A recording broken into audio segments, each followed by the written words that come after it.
असम में high voltage drama चल रहा है। पवन खेड़ा की गिरफ्तारी के लिए पुलिस गई। यह सब विवाद इसलिए हुआ कि पवन खेड़ा ने हेमंत विश्व शर्मा की पत्नी उद्योग व्यवसाय में सक्रिय है, ये कहा गया। पवन खेड़ा ने उनकी पत्नी रिनिका भूइयां शर्मा के गोरखधंधे के बारे में बयान दिया था।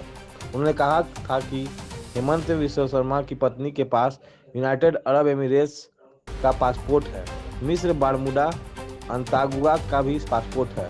कई देशों का पासपोर्ट वे रखती हैं। उनके इस आरोप की वजह से असम पुलिस उन्हें ही गिरफ्तार करने के प्रयास में है। जानते हैं कि असम के मुख्यमंत्री हेमंत विश्व शर्मा ने कहा कि पवन खेड़ा हैदराबाद भाग गए हैं। हैदराबाद तेलंगाना प्रदेश की राजधानी है। तेलंगाना में कांग्रेस शासन है। कांग्रेस का प्रदेश कार्यालय सदाकत आश्रम के गेट पर हेमंत विश्व शर्मा का पुतला जलाया गया। इस अवसर पर प्रदेश कांग्रेस अध्यक्ष राजेश राम ने प्रेस को कहा कि हेमंत विश्व शर्मा को पवन खेड़ा के खिलाफ जनता के बीच अपनी बात स्पष्ट करनी चाहिए। चुनाव में पवन खेड़ा के वक्तव्य को आधार बनाकर राज्य पुलिस को उनकी गिरफ्तारी के लिए भेज देने की प्रदेश कांग्रेस निंदा करती है। हेमंत विश्व शर्मा के ऊपर कांग्रेस नेता पवन खेड़ा ने आरोप लगाया कि उन्होंने आय से अधिक संपत्ति बनाई है। राहुल गांधी कहा करते हैं कि भारत का सबसे भ्रष्ट राजनेता है हेमंत विश्व शर्मा। कांग्रेस के 2 दर्जन नेता सदाकत आश्रम गेट पर पुतला दहन के पहले राहुल गांधी, प्रियंका गांधी और सोनिया गांधी के लिए जयकारा लगा रहे थे।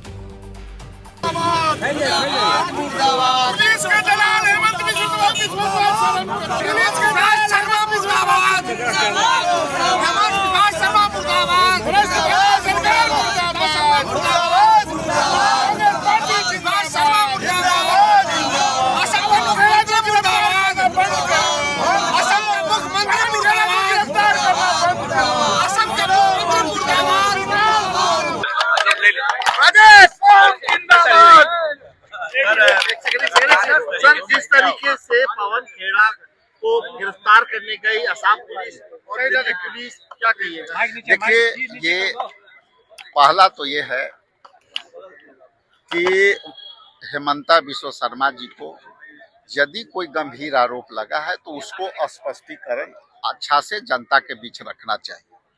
सवाल जनता के बीच रखी गई है और वो सवाल को जवाब उनको संतुष्ट कराना चाहिए जनता का, चूंकि चुनाव वहां चल रहे हैं।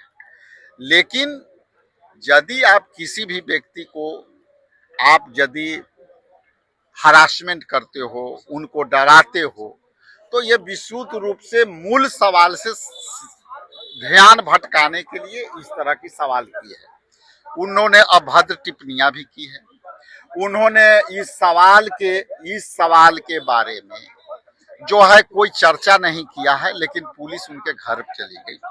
तो मेरा स्पष्ट मानना है कि हम लोग सवाल पैदा करने वाले लोग हैं। उस सवाल को संतुष्ट करना सरकार का काम है, उनका काम है। और यदि वो सवाल को भटकाने के लिए कर रहे हैं तो ये स्पष्ट है कि जो आरोप लगे हैं वो गंभीर आरोप के जवाब देने के लिए उनके पास कुछ नहीं। पवन खेड़ा ने जिस तरीके से कहा कि 3 देशों का उनके पास पासपोर्ट है, प्रेस कॉन्फ्रेंस में कहा, उसके बाद कुछ उन्होंने उसको स्पष्टीकरण नहीं कहा। वो तो कह रहे हैं हेमंत विश्व शर्मा, उनकी पत्नी कह रही कि दिखाइए कहाँ मेरे पास, या ड्यूअल सिटीजनशिप का कोई मामला ही नहीं हो सकता। देखिए, जिस तरह से है तो ये तो स्पष्ट वही करेंगे ना। यदि किसी पर आरोप लगता है तो वो भी बताएं कि नहीं है। और यदि सवाल पैदा हुआ है तो आपको भी संतोष, हमने पहले भी कहा कि ये जनता के बीच यदि पब्लिक डोमेन में ये बात चली गई तो ये स्पष्ट होनी चाहिए कि किस तरह का है। आप साबित करो, प्रूफ करो। जिस तरीके से हेमंत विश्व शर्मा ने पवन खेड़ा को कहा कि जीवन भर जेल में सड़ना पड़ेगा, इस बयान को कैसे देखते हैं? देखिए, सब कुछ लोकतंत्र में व्यवस्था है। न्यायालय है, न्यायालय भी कोई चीज है कि नहीं है, कि न्यायालय भी वही है। न्यायालय सब कुछ फैसला करता है, कौन कितना दिन कहाँ रहेगा। तो न्यायालय के पद्धतियां अभी मरी नहीं है, न्यायालय अभी जिंदा है। न्यायालय सब कुछ देखती है। वो आने वाला समय में दूध का दूध, पानी का पानी। जिंदाबाद जिंदाबाद जिंदाबाद जिंदाबाद।